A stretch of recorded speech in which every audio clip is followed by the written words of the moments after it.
Hello, today we're doing the ribbed leggings tutorial from Lowland Kids. This is an awesome beginner pattern. All you need is that elastic, the two front and back pieces, and there is an option to do cuffs, so if you want to do those, make sure you have that cut out as well. To get started, all we're going to do is sew the crotch seams together first for both the front and the back. So put the front sides together or just leave them together as you cut them, and then sew just from the top to the end of the crotch.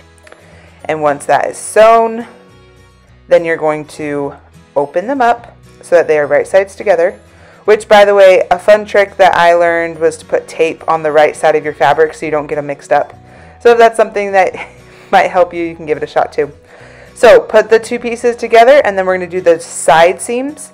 If you are doing cuffs, then go ahead and do the crotch, that middle crotch as well, the inner leg, I guess.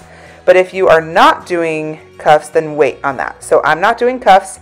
If you were to do a cuff, then you would fold it in half like this, sew it down, and then you'll be folding it down and attaching it.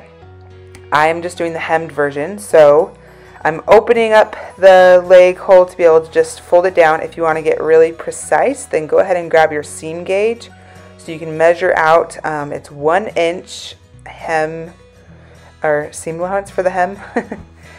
For things like hems, I actually do like to use pins and clips to be as precise as possible.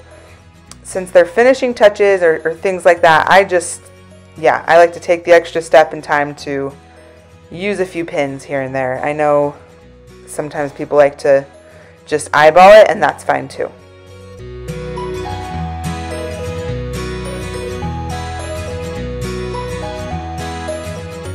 So as you'll see in this video, I kind of went with a different method where I didn't show you how I serged my edges each time or did a lot of like the sewing work.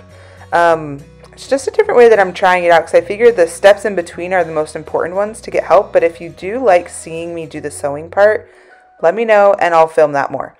So here are the ends all hemmed, and now we're going to do that inner leg seam. So go ahead and sew that closed, and while you're at it, pull out your elastic and fold it, or just make it into a round, and we're going to zigzag stitch that closed.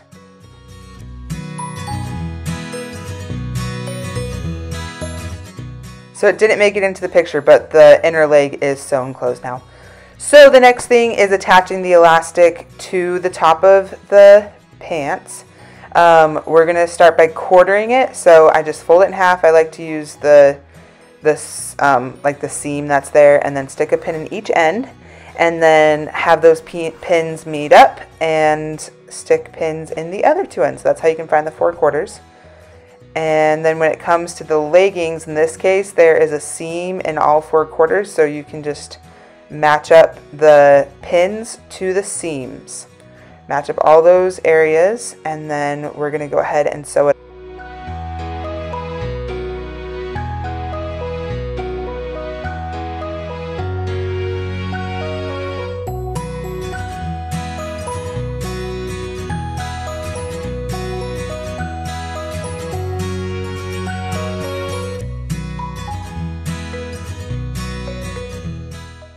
If you are using a serger to attach your elastic, then some great advice that the instruction talks about is maybe moving over your knife a little bit if you're able to do that. You just do not want to cut the elastic at all.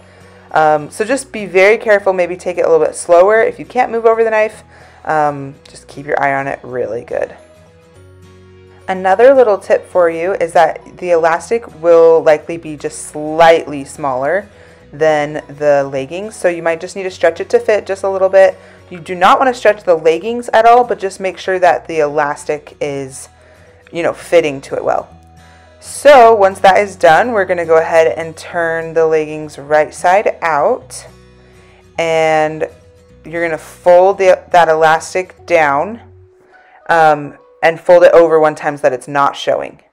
And then I like to pin these in place just basically at those same 4 seams, just to make sure that it's not folded down too far or something like that. This is another situation where I feel like this is a finishing touch that I'm about to go do, and I want to make sure that it looks good, so I just want to make sure my fabric is nicely in place.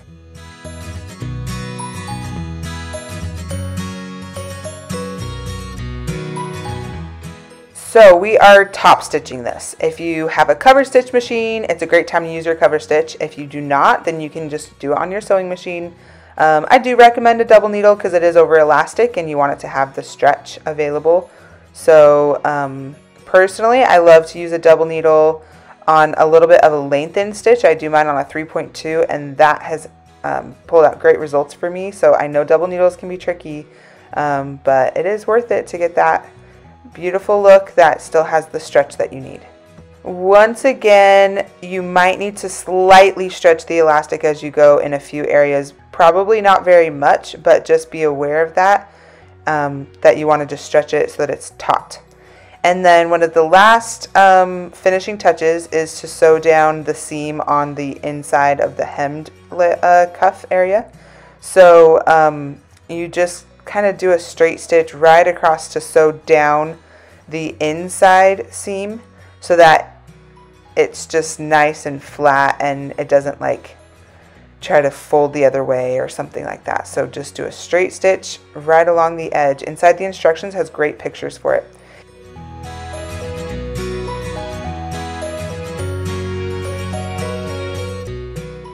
And then here we are. I did not get a modeled picture because I am potty training my daughter and didn't quite get a picture before she had an accident. So maybe better luck next time.